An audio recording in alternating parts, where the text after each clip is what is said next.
Cha là tương lai của gia đình. Câu chuyện thứ tư, sứ mạng của người cha. 1. Con đường trở thành người cha. Địa vị cao quý của người đàn ông là được làm cha. Khi một đứa trẻ được sinh ra, cũng có thêm một người bố và một người mẹ ra đời. Đó chính là niềm vui lớn cho cả gia đình. Và hơn cả niềm vui, việc sinh con trai trở thành niềm tự hào của người mẹ. Họ hàng, bà con tới thăm hỏi, chia vui cùng niềm vui hạnh phúc và nụ cười không rời khỏi khuôn mặt của những người làm cha mẹ. Dù làm gì đi nữa thì niềm vui, hạnh phúc và niềm tự hào của tất cả mọi bà mẹ đó là con mình lớn lên, kết hôn, sinh con, trở thành chồng, thành cha hay người vợ. Người mẹ nhận được sự tôn kính. Niềm tự hào của người cha đó là được trở thành một người cha nhận được sự tôn kính của người con. Bởi vì việc nhận được sự tôn kính từ con cái là điều quan trọng và đáng quý hơn bất kỳ chức vị nào mà người cha có ở trên đời này. Dù cho người cha có được tôn quý ở thế gian này đến mức nào đi chăng nữa, nhưng cũng không thể cao quý bằng sự tôn trọng mà con cái dành cho cha mẹ. Qua đó, để chúng ta nhận thấy được rằng việc mỗi người đàn ông sinh ra trên thế gian này và được làm cha là điều tuyệt vời và cao quý nhất.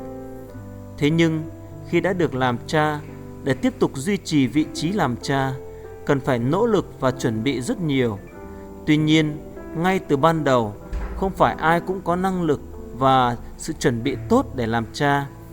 Nói như thế không có nghĩa là để trở thành một người cha tốt thì không cần nỗ lực, không cần nhận sự giáo dục. Vì thật là kỳ lạ nếu như trường lớp hay xã hội không dạy những tiêu chuẩn đạo đức cơ bản nhất để trở thành một người cha. Đối với tiêu chuẩn thông thường của xã hội, để trở thành một người lao động có chuyên môn, đòi hỏi cần phải có giáo dục và chuẩn bị rất nhiều. Để rèn luyện một con người có kỹ năng và chuyên môn, nhà trường và xã hội cũng đã có những chương trình giáo dục trong một thời gian dài để huấn luyện. Để lái được một chiếc xe ô tô, người học cũng phải trải qua quá trình học, thực hành lâu dài và trải qua kỳ thi thì mới được phép vận hành chiếc xe đó. Hơn cả việc lái một chiếc xe là sự điều hành và dẫn dắt của cả một gia đình, nên người làm cha cần phải chuẩn bị và nỗ lực không ngừng để có thể làm chủ và dịch chuyển gia đình ấy đi đúng hướng. Để có thể làm trụ cột cho một gia đình, cần phải trở thành người chồng như thế nào, cần phải giáo dục con cái ra sao. Tất cả những điều đó, người đàn ông sẽ phải nghiêm túc suy nghĩ và chuẩn bị rất nhiều. Tùy theo sự chuẩn bị như thế nào mà người đàn ông sẽ dẫn dắt gia đình mình đi theo hướng đó. Sẽ là một gia đình đầy ắp tiếng cười và sự chia sẻ, hay là một gia đình ầm ĩ sự cãi lộn với vợ con và tiếng quát mắng, đánh đập con cái. Điều này tùy thuộc vào năng lực dẫn dắt của người cha. Hình ảnh của mỗi gia đình có lúc cũng giống như hình ảnh chiếc xe vừa bị tai nạn, méo mó và sứt mẻ. Nhưng chúng ta cần được sửa chữa và làm mới lại sau mỗi lần va đập. Một gia đình không thể nào có tương lai nếu như tồn tại mâu thuẫn và sự cãi lộn. Vì thế nên cần thiết phải chuẩn bị từ trước và sự luyện tập để xây dựng một gia đình hạnh phúc và tươi đẹp cùng với vợ con của mình. Người cha có chuẩn mực thì gia đình đó cũng trở nên có chuẩn mực. Để trở thành một người cha tốt, trước hết phải trở thành một người chồng tốt. Bởi vì người đàn ông cần phải trở thành chỗ dựa niềm tin vững chắc cho vợ và con. Và khi trở thành một người đàn ông tốt thì sẽ đồng hành được cùng với vợ để dưỡng dục con cái. Cần phải có bản thiết kế, tầm nhìn để xây dựng gia đình. Thông qua truyền thông, chúng ta có thể nhìn thấy rất nhiều những cặp tình nhân kết hôn và ly hôn. Có rất nhiều người nín lặng chờ đợi trước khoảng khắc họ công bố kết hôn và lễ cưới trên TV. Nhưng không lâu sau, cũng chính phương tiện truyền thông ấy, chúng ta lại bắt gặp sự chia ly trong nước mắt trước phiên tòa ly hôn. Đây chính là hình ảnh gia đình và hôn nhân mà chúng ta nhìn thấy trong thời đại ngày nay. Lễ kết hôn rất hoa lệ, nhưng đời sống hôn nhân lại không hạnh phúc và hào nhoáng chút nào. Tại sao lại như vậy? Bởi vì họ chỉ tập trung chuẩn bị những bữa tiệc và nghi lễ kết hôn thật hoành tráng mà không chuẩn bị cụ thể cho đời sống hôn nhân sau này, bởi vì họ hoàn toàn không có bản thiết kế cho gia đình của họ sau lễ kết hôn. Để có thể tác chiến được thì kế hoạch tác chiến phải phù hợp với thực tế tác chiến. Một người chỉ huy thất bại trên chiến trường có thể nhận được sự tha thứ, nhưng một người chỉ huy lên kế hoạch cho sự thất bại trên chiến trường tác chiến thì không thể nào nhận được sự tha thứ. Cũng giống như vậy, chúng ta cần phải chuẩn bị kế hoạch để gây dựng một gia đình mang tính kinh thánh, bước đi theo đúng ý muốn của Đức Chúa Trời. Có như vậy thì sau này việc xây dựng gia đình của bạn mới không bị thất bại. Người làm cha chính là người xây dựng gia đình. Khi xây dựng những công trình, trước hết cần xây dựng những trụ cột cơ bản thật vững chắc thì cả công trình đó mới không bị sụp đổ. Để xây dựng được những công trình vững chắc thì cần phải có sự thiết kế từ trước, và kiến trúc an toàn chính là kiến trúc được thi công như bản vẽ đã được thiết kế. Vì thế nên người làm cha phải là người biết thiết kế và xây dựng một gia đình khỏe mạnh và hạnh phúc. Và đồng thời, người đàn ông cũng sẽ là người dẫn dắt mọi thành viên xây dựng gia đình khỏe mạnh theo như bản vẽ đã được thiết kế. Bạn đã tạo lập thiết kế để xây dựng một gia đình hạnh phúc chưa? Và bạn có đang xây dựng gia đình mình theo như thiết kế đã được chuẩn bị sẵn? Nếu không, có phải bạn đang lèo lái gia đình mình đi theo tâm trạng, cảm xúc và tính cách của bạn? Tất cả mọi giai cấp và chức trách đều có những vai trò và sứ mạng tương ứng. Nếu như không hoạch định những sách lược cho sứ mạng của bản thân mình thì người chỉ huy không thể nào chiến thắng trên chiến trường. Người làm cha đóng vai trò là người chỉ huy trong gia đình, cần phải ý thức được sứ mạng và vai trò của mình để dẫn dắt và đưa gia đình đó đến tương lai tốt đẹp. Có hai nhóm người bước lên trên chiếc thang. Nhóm người thứ nhất là người phân biệt, lựa chọn thang rồi mới leo lên. Nhóm người thứ hai là nhóm người nhìn thấy thang là leo lên ngay, bất luận đó là chiếc thang tốt hay xấu. Nếu như bước lên chiếc thang xấu thì người đó phải đi xuống và lựa một chiếc thang mới để bắt đầu lại từ đầu.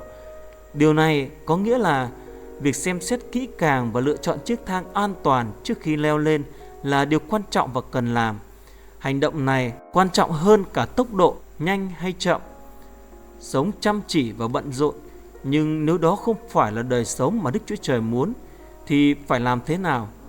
Vì thế nên để xây dựng một gia đình hạnh phúc, nhất thiết phải đầu tư thời gian để chuẩn bị và thiết kế. Chúng ta cần phải biết rõ mục đích và khải tượng của Đức Chúa Trời khi xây dựng nên mỗi gia đình, và chúng ta cần dẫn dắt gia đình đi theo hướng đó. Và nếu như vậy, chúng ta nhận biết và dẫn dắt gia đình đi đúng theo lộ trình mà Đức Chúa Trời đã định sẵn, thì Ngài sẽ ban cho sự tôn quý trên những người cha trong gia đình đó. Cần phải biết trân trọng từ những điều nhỏ nhất và vun trồng cho nó lớn lên. Chúa Giêsu là đấng biết trân trọng từ những điều rất nhỏ. Ngài đã hạ mình và đến thế gian này trong thân vị một con người ở địa vị nhỏ nhất, và trong suốt thời gian hiện diện trên đất, Ngài đã tôn quý những con người rất nhỏ trong xã hội. Đó là những người bệnh, những người khuyết tật, những người phụ nữ, trẻ em, vân vân. Ngài đều tôn quý và chúc phước cho họ. Con cái hay người vợ yếu đuối của chúng ta đều là những con người nhỏ bé. Chúa muốn chúng ta tôn trọng và yêu mến những con người nhỏ bé. Tác giả của quyển sách Nguyên lý vỡ của cửa sổ kính, tên là Marcel Levine, đã viết như thế này: nếu như người chủ cửa hàng làm vỡ kính nhưng không thu dọn và cứ để nguyên những mảnh kính vỡ như vậy, thì tất cả những người qua lại đó đều nghĩ rằng nơi có những mảnh kính vỡ là nơi để những đồ vật bỏ đi. Và dù đồ vật ở nơi đó có tốt như thế nào thì họ cũng sẽ có những thái độ hờ hững với đồ vật đó. Nếu như có một người nào đó ngẫu nhiên vứt rác ở gần nhà mình thì những người qua lại cũng sẽ nghĩ rằng đó là nơi vứt rác, và dần dần nơi đó sẽ biến thành bãi rác thật. Năm 1994, hệ thống K-Mark ở Mỹ có 2.232 cửa hàng. Thế nhưng đến năm 2002, sau 40 năm thành lập, thì pháp luật đã yêu cầu ngừng hoạt động 50 cửa hàng và đưa ra quyết định phải cải tổ lại tổ chức. Thông tin này đã gây chấn động lớn trên cả nước Mỹ. Sự thất bại của Kamaka là do sự thiếu trách nhiệm trong việc chăm sóc khách hàng, chỉ để ý đến lợi nhuận. Nếu như chỉ cần đầu tư 1% số tiền của quảng cáo cho việc tập huấn và phát triển nhân viên, thì cả hệ thống Kamaka đã có thể vẫn tiếp tục duy trì và hoạt động. Nhưng giống như chiếc cửa kính đã bị vỡ, không có người thu dọn, dịch vụ chăm sóc khách hàng không có thành ý, sự bất kính trong chính sách điều chỉnh giá, sản phẩm không có sự kiểm định và những menu không có hệ thống, sự thiếu thân thiện của nhân viên, không đáp ứng nhu cầu chăm sóc khách hàng, đã dẫn đến sự sụp đổ của Kamaka đến mức phải liên quan đến pháp luật. Điều này hoàn toàn có thể áp dụng với cá nhân và gia đình. Việc trễ hẹn, không có thời gian để sum họp với nhau, việc không thành thật với nhau, vân vân. Tất cả những yếu tố đó đều là nguyên nhân làm cho kính vỡ. Và trong gia đình, dù chỉ là vấn đề nhỏ nảy sinh thôi, nhưng nếu như không có sự làm lành, thì chính những yếu tố đó là vật cản cắt đứt sự tương giao giữa các thành viên trong gia đình. Vợ chồng sẽ hờ hững với nhau, và khi nảy sinh thái độ hờ hững, tức là sự đổ vỡ bắt đầu. Chẳng hạn, chỉ cần thông qua cách các thành viên trong gia đình giao tiếp với nhau, hành động, biểu hiện hay cử chỉ, ánh mắt đều phản ánh sự sụp đổ của mối quan hệ. Đối với con cái, không phải muốn gì cha mẹ đều cung cấp, không phải cho nhiều tiền, nhưng cần cho chúng sự bình an. Cha mẹ không cãi nhau mà sống hạnh phúc, đó chính là niềm hy vọng của con cái. Điều quan trọng nhất chính là chúng ta biết trân quý và nâng niu từ những điều nhỏ nhất. Chúng ta thường đi tìm cỏ ba lá của hạnh phúc ở những nơi xa xôi, nhưng thật ra cỏ ba lá hạnh phúc có ngay ở bên trong chúng ta. Cỏ ba lá hạnh phúc chính là gia đình của chúng ta. Đó là thứ VIP nhất của chúng ta. Nếu như người cha luôn giữ đúng vị trí của mình, thì gia đình không có vấn đề. Dù ngay cả khi có xảy ra vấn đề đi chăng nữa, thì cũng có khả năng phục hồi. Để có một gia đình hạnh phúc, thì cần biết tôn trọng những điều nhỏ nhất và có trách nhiệm với vai trò của mình để gìn giữ những điều ấy. Vai trò của người đàn ông trong gia đình chính là vai trò của người làm chồng và người làm cha. Để giữ vững vai trò làm chồng, đầu tiên cần phải làm tốt hai điều. Đó chính là việc thiết kế để xây dựng gia đình và luôn giữ vững trong vị trí của mình để gìn giữ từ những điều nhỏ nhất. 2. Sứ mạng của người chồng. Để trở thành người cha tốt, trước hết phải trở thành người chồng tốt. Việc muốn trở thành một người cha tốt, đón nhận được sự tôn trọng của con cái, chính là mong muốn của tất cả các cánh mày râu. Cho đến lúc chết, điều mà người cha mong muốn nhất đó chính là sự con cái tôn kính và công nhận. Thế nhưng để trở thành người cha tốt, nhất định cần phải trở thành người chồng tốt. Từ khi mới lọt lòng, con trẻ ở trong lòng của mẹ, nhưng từ người mẹ mà con trẻ sẽ nhận biết và tôn trọng cha của mình. Khi người bố phải đi công tác xa hay làm việc bên ngoài không về được, thì chính mẹ là người dạy cho con biết cha đang ở đâu, làm gì, để con trẻ hình dung ra hình ảnh của cha mình. Mẹ sẽ là người cho con biết rằng vì hạnh phúc của gia đình mà cha phải làm việc mệt nhọc đến đêm khuya. Từ đó, mẹ sẽ là người dạy dỗ cho con biết cảm ơn và tôn trọng người cha của mình. Người cha sẽ nhận được sự tôn trọng và tình yêu từ con cái thông qua sự dạy dỗ của người mẹ. Và khi con trẻ nhìn thấy sự tôn trọng và yêu thương mà cha mẹ dành cho nhau, thì chúng cũng sẽ cảm nhận được niềm vui và giá trị tồn tại của chúng. Khi mẹ vui mừng vì cha thì con trẻ cũng sẽ vui mừng. Con người lớn lên nhờ ăn sữa mẹ. Cũng thế, niềm vui, hạnh phúc của mẹ cũng sẽ trở thành món ăn tinh thần để con trẻ lớn lên trong hạnh phúc. Và tính cách của con trẻ cũng sẽ được trưởng thành, ổn định từ trong hình ảnh hạnh phúc, vui mừng của cha mẹ. Chúng ta có thể nhìn thấy được sứ mạng quan trọng nhất của người chồng chính là việc yêu thương và tôn trọng vợ của mình. Đây chính là con đường để trở thành người cha tốt. Chồng yêu vợ thì sẽ kinh nghiệm được tình yêu thương của Đức Chúa Trời, sự gắn bó và hòa hợp với vợ. Cả hai cùng trở nên một thân thể chính là kế hoạch tốt đẹp mà Đức Chúa Trời đã làm nên. Kinh Thánh khuyên tất cả các ông bố như sau: hỡi người làm chồng, hãy yêu vợ mình như Đấng Christ đã yêu hội thánh, xả thân vì hội thánh. Ê-phê-sô đoạn 5 câu 25. Những người làm chồng cũng vậy, hãy tỏ ra hiểu biết khi chung sống với vợ mình, quý trọng vợ như phái yếu hơn, vì họ sẽ cùng anh em hưởng ân điển sự sống, để không có điều gì ngăn trở sự cầu nguyện của anh em. 1 Phi-e-rơ đoạn 3 câu 7. Có 4 yếu tố quan trọng để người chồng bày tỏ tình yêu đối với vợ. Đó là luôn quan tâm, hiểu, tôn trọng và tính trách nhiệm đối với vợ. Định nghĩa mới của tình yêu. Đến đây, chúng ta cần phải học khái niệm mới về tình yêu. Chúng ta cần thiết phải sống khái niệm mới về tình yêu. Cuốn sách Con đường vẫn còn chưa đi của bác sĩ tâm thần Scott Peck cho chúng ta biết đại đa số những bệnh nhân đã đến để chữa bệnh đều là những người mắc chứng hoảng loạn về bản chất của tình yêu. Họ đem theo khái niệm thần bí nào đó về tình yêu, đặc biệt là tình yêu giả dối. Tình yêu giả dối chính là thứ tình cảm xuất phát từ sự nhận biết sai lầm về tình yêu. Đây chính là nguyên nhân gây ra chứng rối loạn tinh thần. Cũng như thế, những người đang sống trong tình yêu dối trá trở thành những người bệnh. Có rất nhiều người được cho và được nhận tình yêu từ vợ, chồng, con cái. Tuy nhiên, cũng có rất nhiều người hiểu lầm về tình yêu. Chẳng hạn như có người nghĩ khi yêu nên điều khiển và kiểm soát hoặc cố chấp với người mình yêu. Hoặc là có người nghĩ rằng phải làm chủ và kiểm soát được người mình yêu thì mới gọi là tình yêu. Tất cả những điều đó đều không phải là tình yêu. Đến đây, chúng ta đã tìm hiểu được một vài những biểu hiện sai lầm trong tình yêu. Để xây dựng một gia đình hạnh phúc bằng tình yêu đích thực, chúng ta cần tránh những biểu hiện sai lầm trong tình yêu. Tình yêu không có kinh nghiệm thất bại. Tình yêu sẽ trưởng thành nếu như chúng ta biết học hỏi và rút kinh nghiệm từ những thất bại. Bảo vệ, che chở quá mức để không kinh nghiệm được những sự thất bại là điều sai lầm trong tình yêu. Yêu không đúng mực, làm theo mọi yêu cầu của người mình yêu cũng không phải là điều đúng đắn trong tình yêu. Vì nếu như có sự yêu chiều quá mức thì sẽ hình thành nên kiểu người không biết cảm ơn và không biết lịch sự. Tình yêu không có quyền uy. Dừng lại đi. Chúng ta thường suy nghĩ vì yêu có những điều biết là không được nhưng vẫn không nói ra. Thế nhưng không phải như vậy.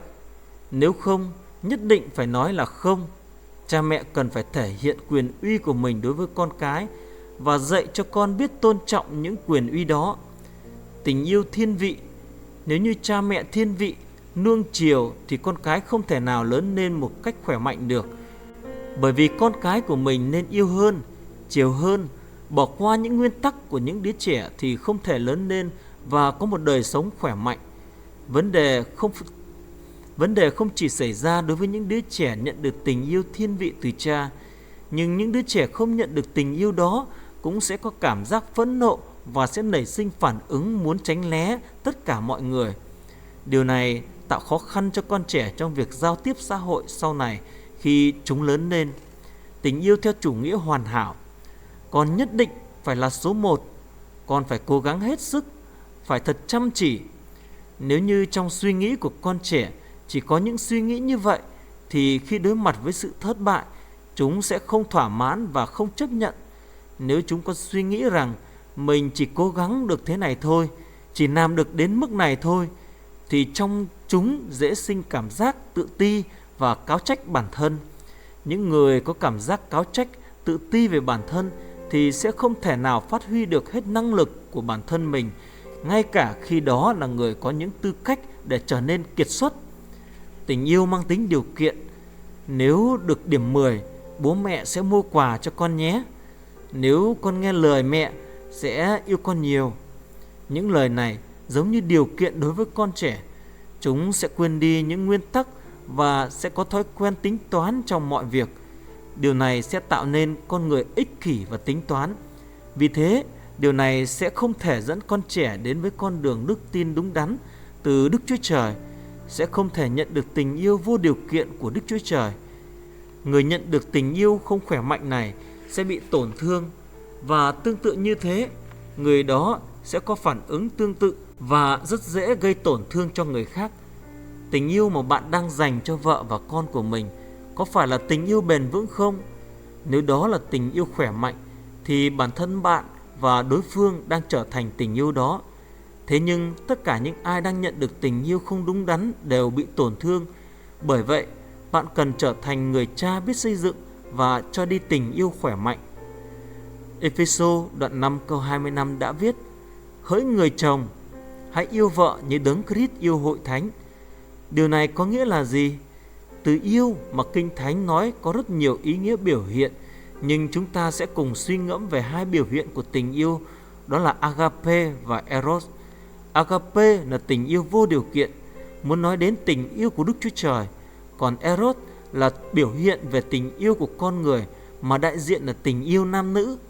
Thế nhưng tình yêu mà Kinh Thánh muốn đề cập không nhất thiết chỉ có hai ý nghĩa đó. Từ agape không chỉ có nghĩa là tình yêu của Đức Chúa Trời hướng về con người mà thôi. Câu Kinh Thánh người chồng yêu vợ mình đã sử dụng nghĩa của từ agape để biểu hiện tình yêu eros. Vì thế nên trong trường hợp này, chúng ta không thể tách rời tình yêu agape và eros ra được. Thế thì chúng ta cần phải định nghĩa như thế nào về tình yêu? Tình yêu eros là tình yêu được nói đến giữa con người với con người tội lỗi. Tình yêu eros là tình yêu vì hoặc đó là loại tình yêu có điều kiện. Đây là loại tình yêu có tính chất trao đổi song phương. Chúng ta sẽ có cảm tình hoặc yêu một ai đó vì họ xinh đẹp, có nhiều tiền, có sức khỏe, vân vân. Những tình yêu được biểu hiện dưới góc độ như vậy gọi là tình yêu eros. Tình yêu agape là tình yêu tha nhân, xuất phát từ tình yêu trong tấm lòng của Chúa. Đây là tình yêu vượt qua sự ích kỷ của bản thân. Chúa Giêsu chính là hiện thân của tình yêu này. Vì yêu một ai đó mà hy sinh chính bản thân mình vô điều kiện. Bởi thế nên chúng ta nói rằng tình yêu agape là tình yêu mặc dù chúng ta có những khuyến khiếp trên thân thể, bệnh tật, gia cảnh nghèo khó, nhưng Ngài vẫn yêu. Tình yêu đó vượt trên sự ghét bỏ, ruồng rẫy và tiêu chuẩn của con người để yêu. Yêu đến mức phó dâng sự sống của chính mình trên thập tự giá vì tha nhân tội lỗi. Chúa Giêsu đã yêu chúng ta với tình yêu như vậy. Cho nên từ bây giờ chúng ta hãy bỏ đi suy nghĩ rằng tình yêu eros là tình yêu của con người, còn tình yêu agape là tình yêu chỉ có ở nơi Thiên Chúa. Thay vào đó, chúng ta nên nghĩ tình yêu eros là tình yêu mẫu giáo, còn tình yêu agape là tình yêu đại học. Tuy nhiên, đại đa số chúng ta vẫn đang cư xử với nhau bằng tình yêu eros, hoặc vẫn đang yêu nhau ở mức con trẻ trong tiêu chuẩn của tình yêu. Phương pháp để người chồng biết yêu gia đình bằng tình yêu mang tính sứ mạng. Vậy thì mỗi người làm chồng hãy yêu thương vợ mình bằng tình yêu agape, chứ không phải tình yêu eros. Người chồng cần phải yêu người vợ bằng tình yêu vô điều kiện, tình yêu tha nhân, chứ không phải tình yêu có điều kiện và ích kỷ. Đương nhiên, điều này rất khó. Thế nên, mỗi ngày, bản thân người làm chồng cần nhận tình yêu và sự giúp đỡ từ Chúa Giêsu để yêu thương vợ của mình. Vì chúng ta là con người xác thịt, có nhiều những sự yếu đuối, nên để có thể giải quyết được những nan đề của con người tội lỗi thì cần đến gần Chúa Giêsu càng hơn. Đến thời điểm này, bạn đang yêu gia đình của mình bằng loại tình yêu nào? Bạn đang yêu gia đình mình bằng tình yêu trưởng thành hay tình yêu con trẻ? Bạn đang yêu vợ và các con của mình bằng tình yêu nào để có một gia đình khỏe mạnh đúng như điều Đức Chúa Trời mong muốn? Phần tiếp theo dưới đây, chúng ta sẽ cùng tìm hiểu về 4 phương pháp để người chồng biết cách yêu vợ và gây dựng một gia đình khỏe mạnh, hạnh phúc. Tình yêu có quyền uy. Dầu vậy, tôi muốn anh em biết Đấng Christ là đầu mọi người, đàn ông là đầu đàn bà và Đức Chúa Trời là đầu của Đấng Christ. 1 Cô-rinh-tô đoạn 11 câu 3. Đầu có ý nghĩa rất quan trọng. Quyền uy của người đàn ông là Đấng Christ và đầu của Đấng Christ là Đức Chúa Trời, và quyền uy của người phụ nữ chính là chồng của mình. Người nhận quyền uy là người có trách nhiệm hướng dẫn tất cả mọi người. Một vị giám đốc có quyền uy giống như chức vụ của một người công an. Khi nhắc đến chức danh của người đó thì tự bản thân nó đã có tính quyền uy. Khi biết thực hiện chức vụ của mình một cách hòa hợp thì tự bản thân người đó tạo nên quyền uy. Khi người mang quyền uy biết khiêm tốn và mang trong mình tinh thần phục vụ thì người đó sẽ nhận được sự tôn trọng và công nhận. Nếu như một người chồng nhận thức rõ được sứ mạng của mình là yêu thương vợ và con cái thì người đàn ông đó sẽ nhận được quyền uy và sự tôn trọng thông qua tình yêu ấy. Tất cả những ông bố Việt Nam đều là những người nhận được quyền uy làm chồng, làm cha. Tuy nhiên, vì không có sự khiêm tốn và tinh thần phục vụ trong quyền uy ấy nên đã có rất nhiều người chồng đã bị sa ngã và nhiều gia đình bị tan vỡ. Liệu có phải cứ làm cha thì tất yếu sẽ nhận được sự tôn kính của con cái hay không? Có rất nhiều những ông bố đã gây ra sự tổn thương nghiêm trọng cho con cái bởi vì sự khinh bỉ, ruồng rẫy, đánh đập vợ và thiếu quan tâm đến con cái. Và không hẳn cứ cho con nhiều tiền thì người làm cha sẽ nhận được sự tôn trọng của con cái. Nhưng khi người làm chồng biết đối đãi với vợ mình bằng tình yêu thương, bằng sự tôn trọng và khích lệ thì người chồng sẽ nhận được sự tôn kính và công nhận của vợ mình thông qua tình yêu ấy. Cũng có loại quyền uy được ban cho bởi những chức vụ tại nơi làm việc. Thế nhưng đó là loại quyền uy có được bởi những mệnh lệnh. Ví dụ, em ơi lại đây, em ơi làm việc này nhé, em ơi mua rượu và thuốc lá mang về đây, vân vân. Tuy nhiên, nếu như chúng ta định nghĩa quyền uy là sự ra lệnh thì người đó tuyệt đối không thể nào nhận được quyền uy và sự tôn trọng từ người khác. Nếu như người đó biết sử dụng quyền uy của bản thân để phục vụ người khác thì thông qua quá trình phục vụ đó sẽ sinh ra quyền uy mang tính nhân cách thực sự. Đây chính là tính hài hòa của quyền uy. Ban đầu, nếu vì coi trọng quyền uy của mình mà không phục vụ những người dưới thì người đó không thể nào giữ quyền uy đó một cách vững vàng. John Maxwell nói rằng nếu như ai đó nghĩ rằng lãnh đạo là không cần phải nghe theo ai thì rốt cuộc người đó chỉ có một mình chứ không lãnh đạo được ai. Liệu có bao giờ bạn thấy mình bị cô đơn trong gia đình của mình không? Nếu như bạn đang có cảm giác đó thì bây giờ bạn vẫn đang tiếp tục bước đi một mình trong gia đình của mình. Khả năng lãnh đạo ở đây không phải là bạn muốn đi đâu thì bắt người khác phải đi theo đó. Lãnh đạo chính là vạch ra con đường đúng và dẫn dắt, khích lệ để mọi người nhận ra đó là con đường đúng và tự nguyện đi theo. Trong gia đình, tính quyền uy và khả năng lãnh đạo được thể hiện ở việc chỉ ra con đường đúng cho cả gia đình và hướng dẫn gia đình bước đi bằng tình yêu thương. Để tình yêu có quyền uy thì tình yêu đó không phải chỉ được thực hiện bằng lời nói. Người chồng là đầu của gia đình, là người có quyền uy lãnh đạo thuộc linh trong gia đình. Một lời nói của người lãnh đạo nói ra sẽ có sức ảnh hưởng rất lớn đến người nghe. Lời nói của người cha phải là lời nói có trọng lượng đối với mọi thành viên trong gia đình. Tuy nhiên, sức mạnh của lời nói lại thể hiện bằng hành động. Hành động chính là phương cách hiệu quả nhất để người đàn ông ảnh hưởng đến vợ và con trong gia đình. Thông qua lời nói và việc làm, người đàn ông sẽ nhận được sự tôn trọng và quyền uy từ gia đình của mình. Tình yêu trước nhất, tình yêu bày tỏ. Nhưng Đức Chúa Trời bày tỏ lòng yêu thương Ngài đối với chúng ta khi chúng ta còn là người có tội thì Đấng Christ vì chúng ta chịu chết. Roma đoạn 5 câu 8. Chúng ta yêu vì Chúa đã yêu chúng ta trước. 1 Răng đoạn 4 câu 19. Qua những câu kinh thánh này, chúng ta biết rằng Đức Chúa Trời đã bày tỏ tình yêu của Ngài đối với chúng ta trước. Cũng như vậy, người chồng, người cha trong gia đình cần phải yêu gia đình mình bằng tình yêu lớn và trước hết.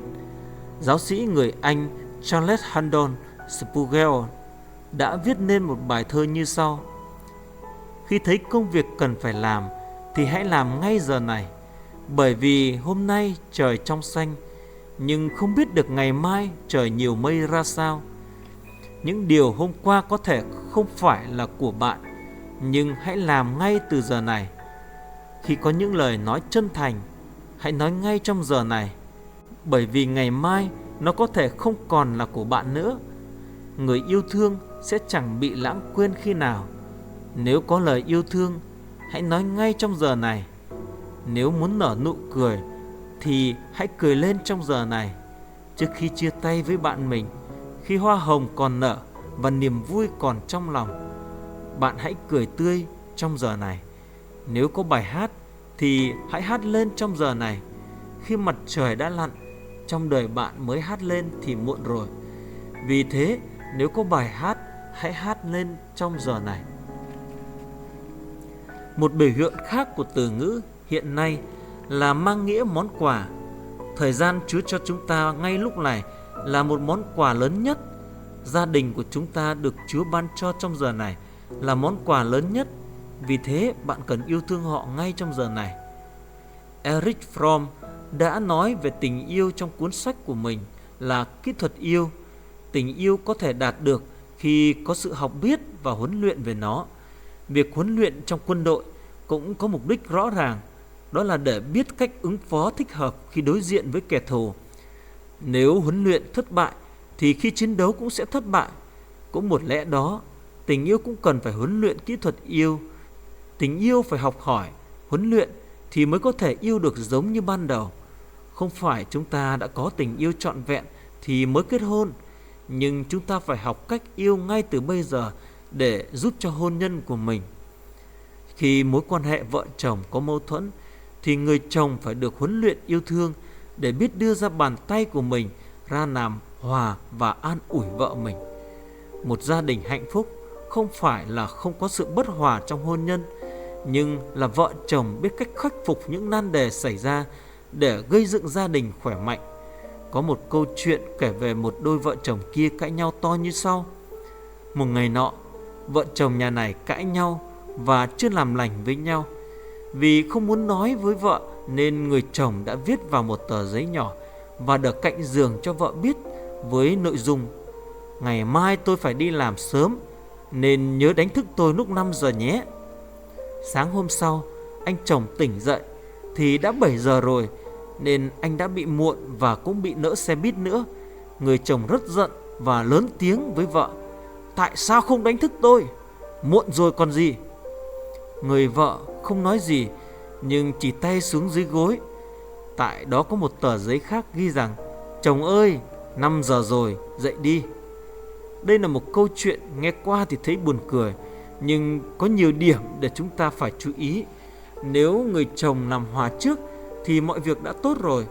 Nhưng ở đây chồng lại chỉ biết viết vào một tờ giấy mà thôi, mà không trực tiếp làm hòa với vợ. Vì thế, những người làm chồng, chúng ta trước tiên cần bày tỏ tình yêu thương, tha thứ đối với vợ của mình trước đã. Người chồng trước tiên cần bày tỏ rằng mình cũng có đôi bàn tay rớm máu của Chúa Giêsu để đến với vợ và nói rằng: vợ ơi, vợ mệt không? Chồng xin lỗi vợ. Nếu không có vợ thì chồng chẳng làm được gì. Nếu nói được như vậy thì người vợ sẽ yêu chồng tha thiết và nhìn thấy hình ảnh của Chúa Giêsu qua đời sống của chồng mình. Vậy nhưng có những ông chồng ngốc chỉ muốn chiến thắng vợ mình thôi. Khi có mâu thuẫn với vợ thì không thể nói lời xin lỗi trước với vợ mình. Vậy nhưng Kinh Thánh đã dạy rằng Chúa Giêsu đã yêu chúng ta trước. Vì thế, những người làm chồng cũng trước hết cần phải bày tỏ tình yêu với vợ mình, phải đưa ra đôi tay tha thứ để có thể nói những lời nâng đỡ vợ mình. Những người chồng nhất định phải chiến thắng vợ cho đến cuối cùng là những người ngốc nhất.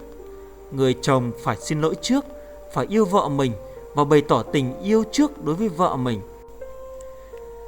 Tình yêu chăm sóc.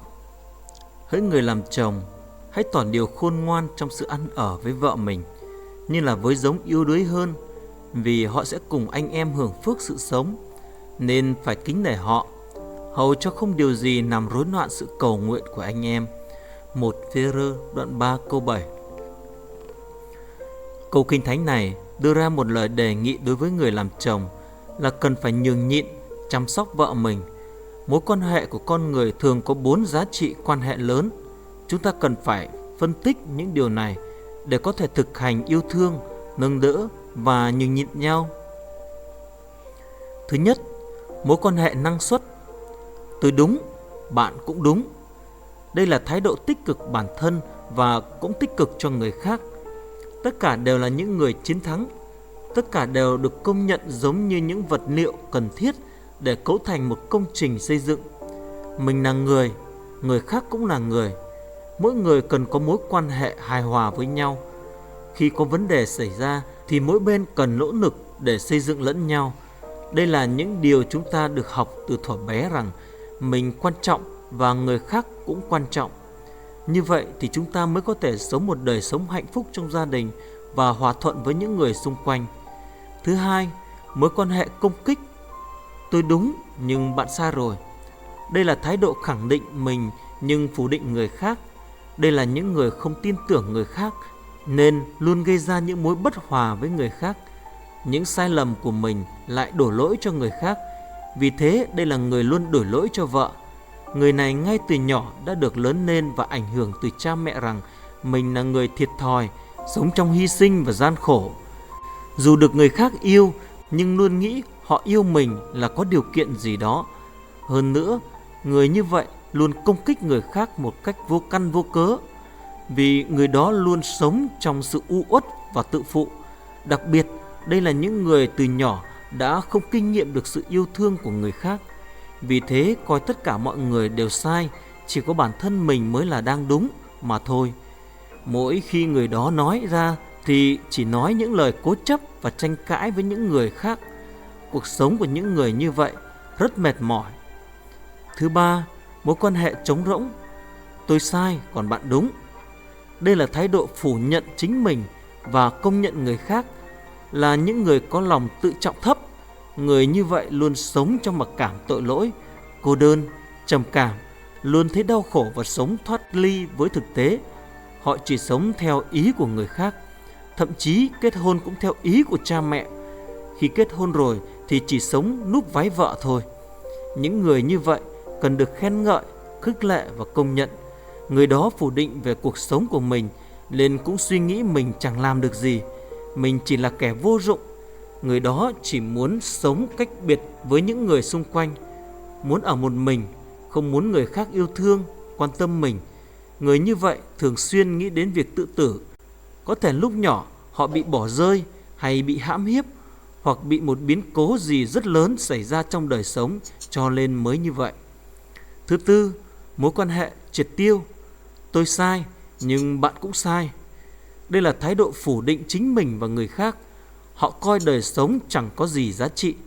Cuộc đời chỉ là hư không mà thôi. Đời sống luôn nhàm chán, vì cha mẹ đã lỡ sinh ra rồi nên đành phải sống mà thôi. Luôn sống trong cô độc, vì không công nhận mình và người khác nên cuộc sống không có niềm hy vọng gì. Chỉ biết thất vọng, lên án và loại trừ người khác. Cuộc sống không có ý nghĩa nên tinh thần luôn bị phân tâm, sống trong tự kỷ, đôi khi nghĩ đến việc tự tử, thậm chí có những ý nghĩ giết người. Những người như vậy không biết gìn giữ mối quan hệ hài hòa với người khác. Để có thể sống yêu thương, nhịn nhục với người khác thì cần thiết phải nhận biết trong mỗi người sẽ có một trong 4 thể loại mối quan hệ bên trên. Người vợ trong gia đình thường phải nói chuyện, trao đổi với chồng về những việc nhà. Vậy nhưng người chồng thì thường quyết định làm mọi việc mà không cần phải thông qua hay báo cáo với vợ. Điều này cho thấy người chồng vẫn chưa yêu thương vợ như mình, thậm chí còn có những suy nghĩ coi thường vợ nữa. Người vợ muốn nhận tình yêu và sự chịu đựng, công nhận của người chồng hơn là nhận những sự phân tích và sai bảo của chồng. Đừng muốn ở vợ những điều gì theo ý mình, nhưng hãy nhận lãnh từ vợ những gì nàng vốn có và đang muốn ban cho bạn. Như vậy thì sẽ giữ được hạnh phúc với vợ. Đừng tỏ thái độ không chịu đựng những sự khác biệt với vợ mình. Vợ khác mình một vài điều, nhưng đó không phải là sai lầm, chỉ là nàng khác mình mà thôi. Hãy yêu thương, chịu đựng nàng từ những sự khác biệt đó. Nếu chồng biết chịu đựng vợ, chấp nhận vợ, thì nàng sẽ có thể an tâm trong vòng tay của chồng. Nếu không thì nàng sẽ cảm thấy chán ghét và nặng nề mỗi khi chồng về nhà. Như vậy, đối với những người vợ thì việc người chồng yêu thương, chịu đựng, nâng đỡ vợ là một món quà quý giá nhất rồi. Vì thế chúng ta cần học cách chịu đựng vợ, luyện tập và áp dụng vào thực tế sẽ giúp đỡ nhiều cho cuộc sống trong gia đình mình. Việc thường xuyên khen ngợi và quan tâm đến vợ, như những khi vợ có mái tóc mới hoặc mua áo mới, thì hãy khen cô ta là rất đẹp. Dù chỉ những sự quan tâm nhỏ như thế thôi cũng khiến vợ của bạn rất hạnh phúc rồi. Từ nay, chúng ta hãy bày tỏ tình yêu với vợ của mình bằng cách chấp nhận và quan tâm chu đáo với nàng. Người lãnh đạo giỏi là người biết kết hợp giữa kỹ năng và nhân cách. Nếu kỹ năng là thanh gươm thì nhân cách là vỏ gươm. Nếu chỉ có vỏ gươm thôi thì chẳng làm được gì. Nhưng nếu chỉ có gươm mà không có vỏ thì sẽ rất nguy hiểm. Nếu nhân cách tốt nhưng không có kỹ năng thì khó làm được việc. Ngược lại, dù kỹ năng có rất thành thạo nhưng không có nhân cách tốt thì dù đạt được mục đích nhưng cũng chỉ khiến người khác bị tổn thương và phá đổ. Vì thế, tấm lòng chịu đựng cũng giống như vỏ của thanh gươm vậy. Người nữ nào cũng thích người khác coi mình là một nàng công chúa. Ngay từ nhỏ thì người nữ đã được nghe những câu chuyện về những nàng công chúa chờ đợi hoàng tử cưỡi bạch mã đến đón mình. Tại sao công chúa lại chờ đợi hoàng tử?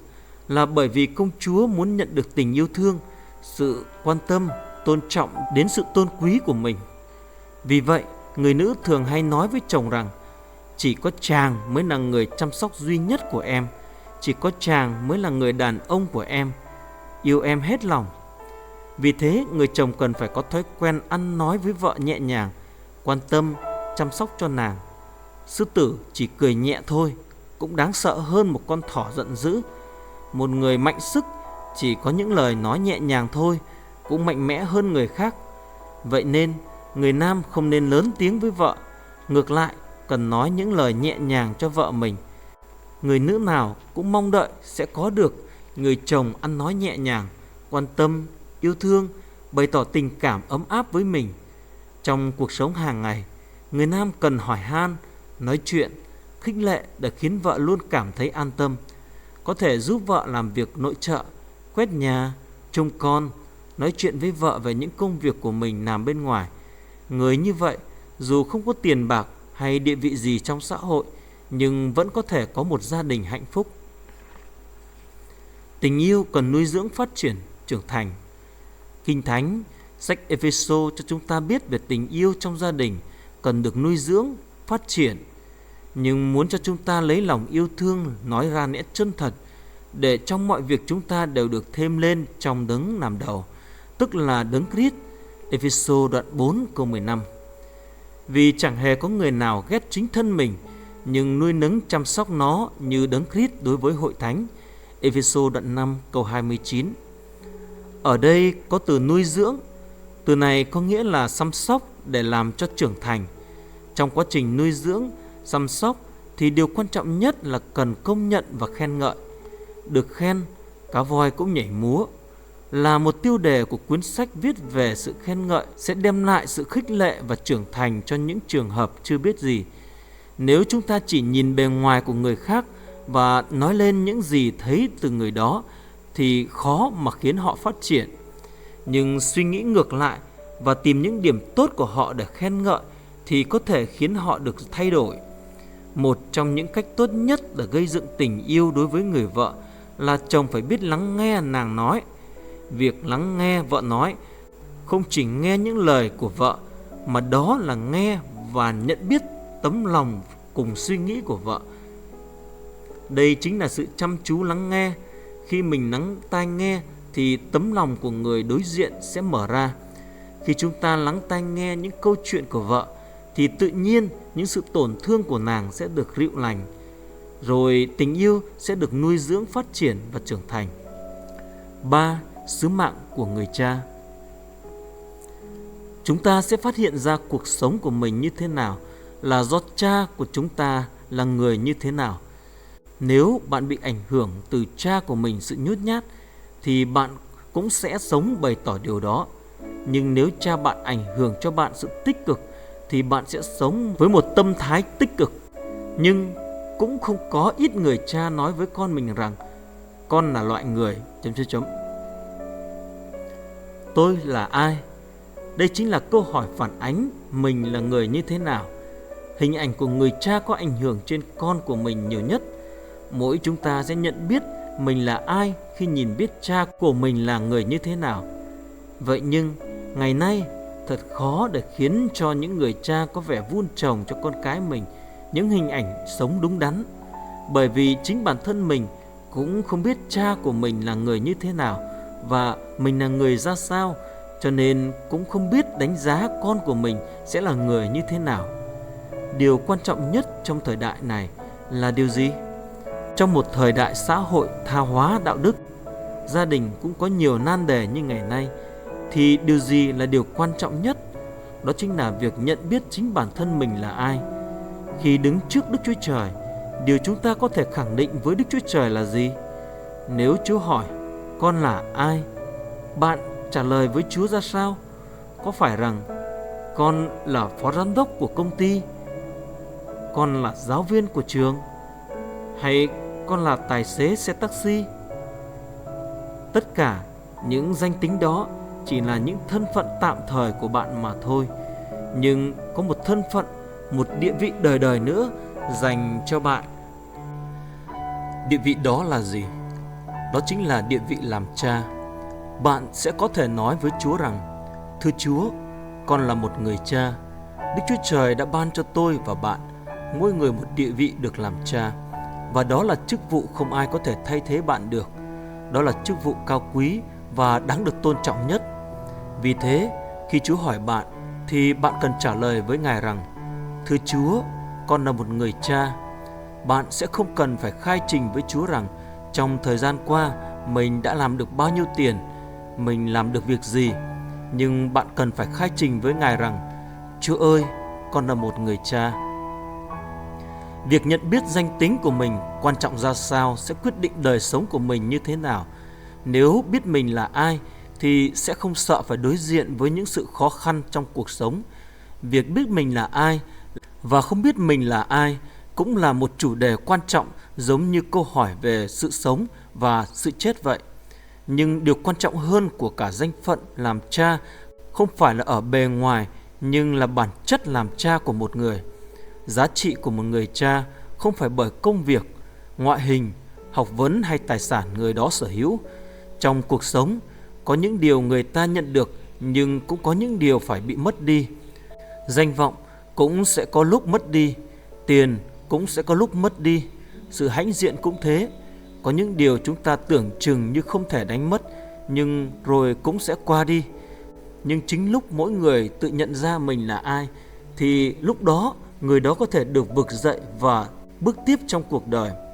Vì vậy, mỗi người đều mang theo mình một danh tính thực sự, và mình cần phải gìn giữ nó như thế nào. Để biết rõ điều này thì chúng ta cần phải trở lại với lời của Đức Chúa Trời. Có thể cho đến bây giờ bạn đã biết mình là ai, hoặc vẫn chưa biết mình là ai.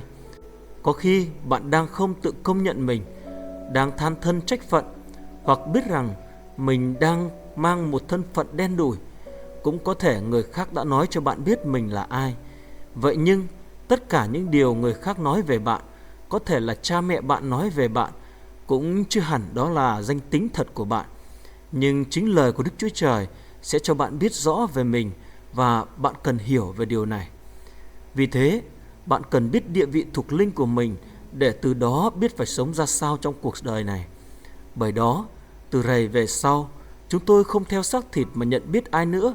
Và dẫu chúng tôi từng theo xác thịt mà nhận biết Đấng Christ, song cũng chẳng còn nhận biết Ngài cách ấy đâu. 2 Cô-rinh-tô đoạn 5 câu 16. Từ đây, chúng ta đã từng nhận biết mình theo tiêu chuẩn đời này, nghĩa là theo tiêu chuẩn của bề ngoài, của học lực, tài sản. Nhưng cần phải nhận biết theo tiêu chuẩn của Đức Chúa Trời, xem Ngài nhìn mình như thế nào, Chúa coi mình là ai trong cuộc đời này. Đức Chúa Trời gọi chúng ta là ai? Nhưng anh em là dòng giống được lựa chọn, là chức thầy tế lễ nhà vua, là dân thánh, là dân thuộc về Đức Chúa Trời. Dầu cho anh em rao giảng nhân đức của Đấng đã gọi anh em ra khỏi nơi tối tăm, đến nơi sáng láng lạ lùng của Ngài. 1 Phi-rơ đoạn 2 câu 9. Bạn cũng hãy cho con của mình biết rằng chúng là những người được lựa chọn của Đức Chúa Trời, là những người được Chúa lựa chọn một cách vô điều kiện, và chúng cần biết rằng mình cũng là tuyển dân của Chúa, là dòng dõi của nhà vua, là những thầy tế lễ của Đức Chúa Trời tối cao. Khi các con của bạn nghe được lời đó thì chính lời Chúa là căn cứ cho chúng biết rõ và kinh nghiệm rằng địa vị của mình là gì và được xác quyết một cách chính xác, để chúng ta biết rằng mình được trở nên làm tuyển dân của vương quốc thánh khiết, để chúng sống trong niềm tự hào là những người sở hữu nước Đức Chúa Trời, không phải là nô lệ của vật chất hay chạy theo sở hữu của thế gian này. Nhưng chúng hiểu được rằng mình đang sở hữu thiên đàng. Bạn cũng có thể giúp những người khác biết được sự tôn quý của địa vị làm tuyển dân của Đức Chúa Trời. Làm như thế, bạn đang là người gieo trồng trong tấm lòng con cái mình sự tự tin và xác thực rằng chúng có địa vị rõ ràng trong cuộc đời này và cả cõi đời đời. Một người cha cho con cái mình biết rõ về địa vị của mình như thế thì cũng là lúc người cha phải đảm nhận một sứ mạng đặc biệt trong cuộc đời làm cha của mình. Sứ mạng đó là cung ứng mọi sự cho con mình, mang đến tiêu chuẩn sống, mang lại sự tự chủ cho con cái và đảm bảo được tương lai của con em mình. Vậy chúng ta cùng tìm hiểu kỹ hơn về 4 sứ mạng của người làm cha theo thứ tự sau đây. Hãy cung ứng mọi sự cho đời sống của con. Quan hệ của chúng với cha mẹ, đặc biệt là với cha bị đổ vỡ, khi không được sự đồng cảm của người khác, là lúc con người cảm thấy cô độc nhất. Đặc biệt lúc bị xa lánh, chối bỏ thì con người sẽ thấy mình thật mệt mỏi, chán nản. Một trong những tội lỗi gian ác của con người là tình trạng không chấp nhận nhau. Con người sẽ thấy an tâm, bình an hơn khi họ được thuộc về một nơi nào và một ai đó. Đặc biệt, những người nam luôn muốn mình thuộc về một nơi nào đó cụ thể. Giá trị của một người tùy thuộc vào việc người đó là ai và thuộc về nơi nào. Nơi quan trọng nhất mà một người cần có đó là gia đình của mình. Vì thế, thông qua gia đình, người cha cần phải cung ứng cho con cái của mình nguồn năng lượng, sức mạnh để chúng không bao giờ chùn bước, ngã quỵ trong cuộc đời. Nhưng ngược lại, chúng có sự khích lệ để bước tiếp vào cuộc đời này một cách vững vàng. Thứ hai, việc trở nên nguồn cung cấp là người cha trở thành nơi sẵn sàng chấp nhận mọi điều của con mình. Người cha giống như một hải cảng. Khi những đứa con bước vào đời, chúng có thể gặp những sóng gió, những ba đào khác nhau, nên chúng cần một nơi nương náu, một nơi để có thể trở về. Trong gia đình đôi khi xảy ra những chuyện hiểu lầm, cãi lẫy nhau, nhưng người cha luôn phải tha thứ, chấp nhận, công nhận và tạo cho con mình cảm giác an toàn khi chúng trở về nhà, để chúng có thể lớn lên trong sự tự tin trọn vẹn. Có thể khiển trách con mình, nhưng cần biết rằng điều đó sẽ không làm cho chúng trưởng thành hơn. Khi một người sống trong cuộc đời gặp phải nhiều chuyện đau lòng, những tổn thương, tan vỡ, nhưng khi trở về nhà thì cảm thấy được an ủi, được chữa lành. Một gia đình như vậy mới được gọi là gia đình vững mạnh. Gia đình là nơi những sự tổn thương được chia sẻ, là nơi những thành viên mong tìm về. Vì vậy, người cha cần đón nhận, chấp nhận các con của mình dù chúng đi đâu, làm gì, gặp phải những khó khăn, thử thách gì đi chăng nữa. Khi quay trở về nhà thì người cha như hải cảng sẽ đón nhận chúng. Cha là người để các con chất hết gánh nặng của cuộc đời chúng lên người. Cho nên, sứ mạng trở thành người cung cấp mọi nhu cầu cho cuộc sống của con là sứ mạng quan trọng nhất của người cha. Những người cha hãy nhớ mình làm trạm xăng để cung cấp năng lượng cho con, là hải cảng để là nơi các con tìm về nương náu. Bạn hãy nhìn lại đời sống của mình. Hiện tại bạn có đang là người cha chu cấp mọi sự cần thiết cho con của mình không? Ban cho con những tiêu chuẩn, giá trị của cuộc sống. Tiêu chuẩn của đời sống là những điều căn bản nhất của cuộc sống, là sự định hướng của cuộc đời. Người cha cần phải giống như chiếc la bàn để hướng dẫn cho con mình biết phương hướng của cuộc đời. Cho nên, người cha phải là cột mốc, là la bàn của các con, để những khi các con cảm thấy lạc lối trong cuộc đời thì lại nghĩ đến cha mình. Và dù đang ở đâu thì cũng biết mình cần phải tiếp tục để đi đâu. Khi các con gặp phải những thử thách của cuộc đời thì sẽ nhớ lại những lời dạy dỗ và cách sống của cha. Vì thế, chúng cần có một người cha như chiếc la bàn của cuộc đời. Trong gia đình của chúng ta đã có sự định hướng cho cuộc sống như vậy chưa? Người cha đang sống vì điều gì? người cha đang dẫn dắt bạn đi đâu? Nếu cha của bạn đang sống xu hướng chạy theo những điều thuộc về đời, thì bạn cũng sẽ cần nói cho cha biết về điều cha cần phải làm cho bạn. Vì khi những đứa con có cha dẫn dắt thì sẽ không phải sợ hãi gì khi đối diện với cuộc đời. Vậy nhưng rất tiếc, vì vẫn còn có nhiều người con cảm thấy tôi thấy sợ hãi khi cha tôi ở cùng. Hơn nữa, mục đích và sứ mạng của mỗi người được nhận biết cách rõ ràng thông qua người cha. Mỗi người đều có một mục đích, một chí hướng riêng. Vì cuộc sống có mục tiêu là bằng chứng cho thấy cuộc sống vẫn đang tồn tại. Richard Bach đã viết trong cuốn sách Giấc mơ của con mòng biển rằng con người được sinh ra để làm công cụ đánh bóng cho lớp đá cẩm thạch. Có người thì cứ để cho cuộc đời trôi đi, không cần quan tâm. Có người thì cho cuộc đời trôi qua nhưng làm nên những viên đá cuội. Nhưng cũng có người thì dành cuộc đời để làm nên những viên đá ngọc đẹp tuyệt vời. Vậy chúng ta cũng nên nói cho con em mình biết rằng tại sao chúng ta lại được sinh ra trong cuộc đời, sinh ra để làm gì, và để thông qua cuộc đời chúng ta sẽ có thể làm nên những điều kỳ diệu chăng? Chúng ta cần dạy dỗ cho con em mình rằng chúng được sinh ra để sống, làm vinh hiển Đức Chúa Trời. Một người biết mình là ai, biết mình sống để làm gì, thì sẽ có thể sống và hoàn thành được sứ mệnh và mình cần hoàn thành. Một người lính biết rõ mình là một người lính thì sẽ tập trung để hoàn thành nhiệm vụ được giao. Vì thế, người cha cũng cần biết sứ mạng của người cha, người mẹ cũng cần biết sứ mạng của mình trong gia đình thì mới được. Ngày nay, có rất nhiều gia đình có nan đề, nên dù họ đang có nhà đẹp, nhưng họ lại không có một gia đình thật sự.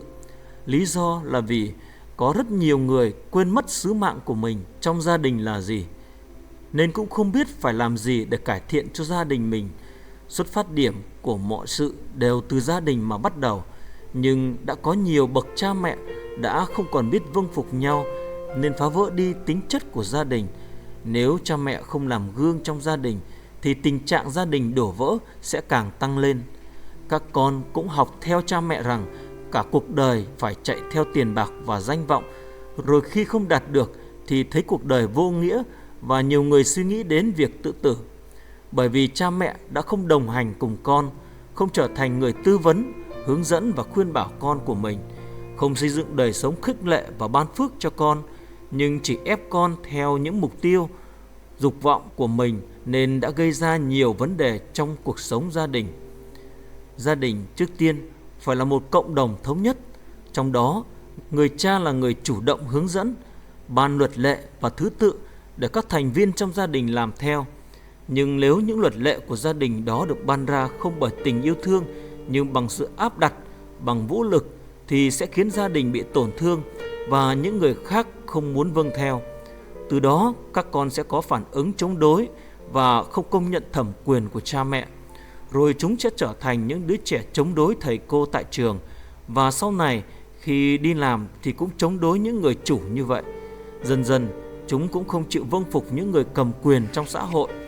Nhưng nếu một người cha đúng đắn, với nhân cách và đạo đức đúng đắn, biết chỉ dẫn, sửa dạy con cái, thì dù không có việc làm tốt, không có nhiều tiền, nhưng cũng sẽ luôn được các con tôn trọng. Dù gia đình có gặp nhiều khó khăn, nhưng một người chồng, người cha đúng địa vị trí của mình, thì mọi người khác trong gia đình sẽ vững lòng và mọi người sẽ tôn trọng và yêu thương nhau. Còn nếu một người chồng, người cha chỉ biết rượu chè, ăn chơi, sa ngã vào những điều tệ nạn, thì tương lai của gia đình đó chẳng có hy vọng gì. Những đứa con có cha mẹ như vậy thì chúng sẽ bị đổ vỡ mọi mặt, như chiếc bát sành bị xô đổ và vỡ tan vậy. Là cha mẹ thì phải đàng hoàng, không hổ thẹn khi đối diện với Đức Chúa Trời. Nếu làm được như vậy thì các con cũng sẽ có xu hướng về sự tin kính Đức Chúa Trời thánh khiết. Từ đó chúng có những mục tiêu đúng đắn, có lối sống phải lẽ. Vì thế, việc hướng dẫn các con của mình là sứ mạng quan trọng thứ hai của một người cha. Phải tạo cho con mình sự tự tin. Điều có giá trị nhất của người làm cha là gì? Đó chính là sự tự tin dành cho con cái. Sự tự tin có liên quan đến giá trị. Mỗi người tự coi mình có giá trị ra sao thì người đó cũng sẽ có sự tự tin như vậy. Khi chúng ta tự nghĩ mình là người có giá trị thì ngay lúc đó sự tự tin xuất hiện trong chúng ta.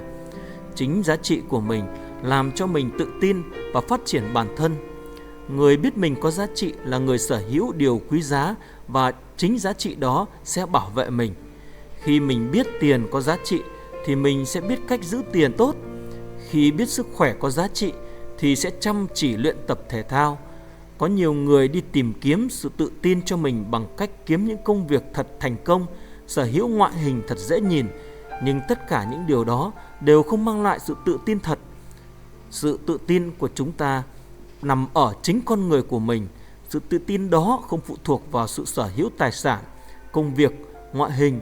Sự tự tin của chúng ta không phải là sản phẩm của chúng ta, nhưng đó là kiệt tác mà Đức Chúa Trời đã làm nên trong chúng ta. Vậy nhưng vẫn còn nhiều người không coi trọng giá trị của chính mình, luôn tự phụ bản thân. Những người không yêu được chính mình thì cũng không thể yêu được người khác và không thể giúp đỡ được những người khác. Đúng vậy, chúng ta cần phải loại bỏ đi sự tự phụ bản thân. Cuộc đời của chúng ta như một chiếc xe ô tô mà chính chúng ta là người lái chiếc xe đó. Có người lái xe như vũ bão, có người thì nhẹ nhàng, cẩn thận lái chiếc xe của mình.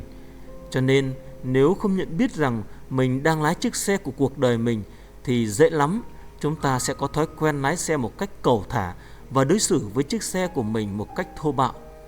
Nếu như vậy thì chúng ta sẽ gặp tai nạn hoặc bị say xe. Chúng ta sẽ không thể đi đến những nơi mình muốn đi, nhưng sẽ bị lạc đường. Từ đó cả gia đình của chúng ta cũng phải khổ cực theo.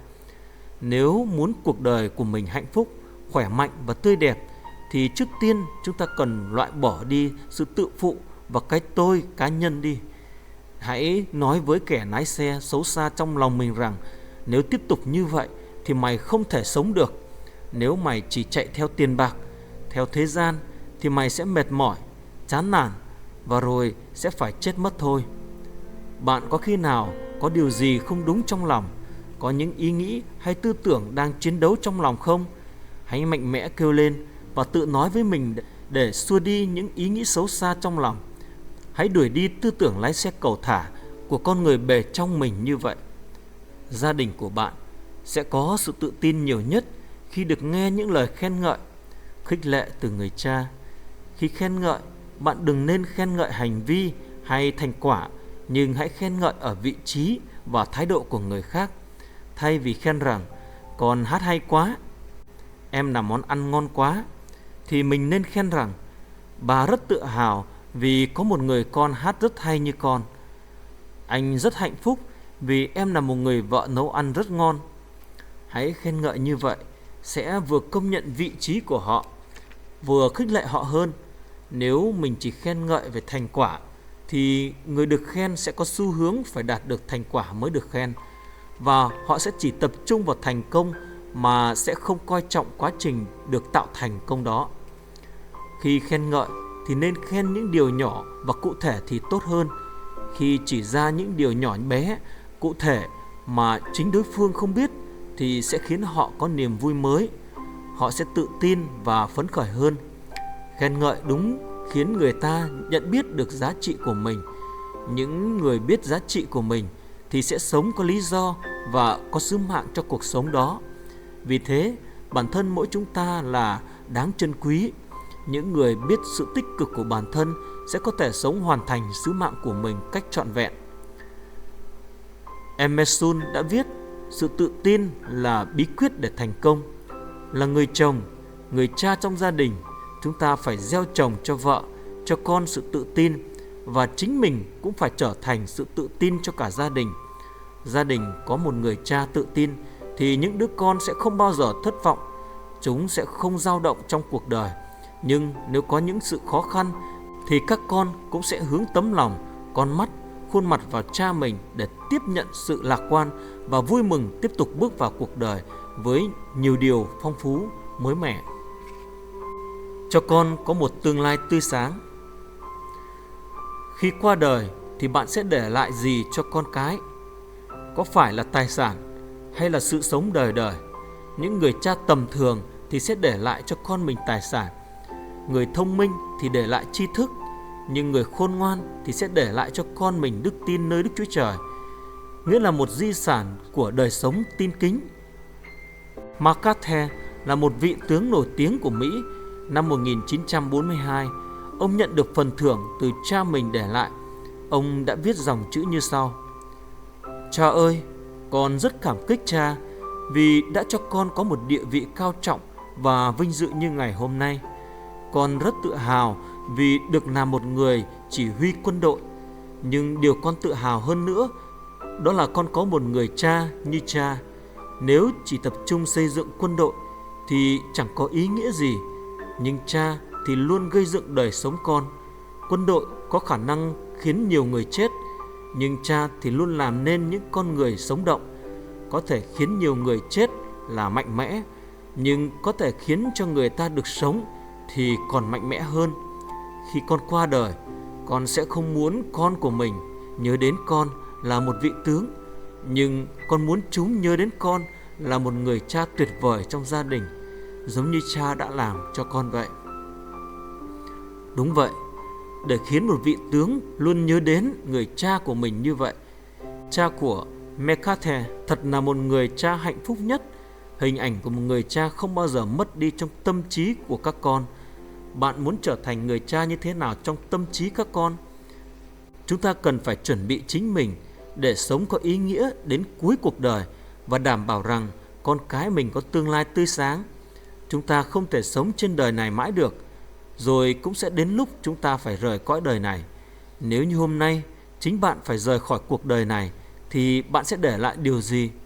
Một người đàn ông được sinh ra trong cuộc đời này, điều có giá trị nhất và cũng là chức vị quan trọng cùng với sứ mạng độc nhất, đó chính là được phục vụ gia đình của mình trong tư cách của một người cha.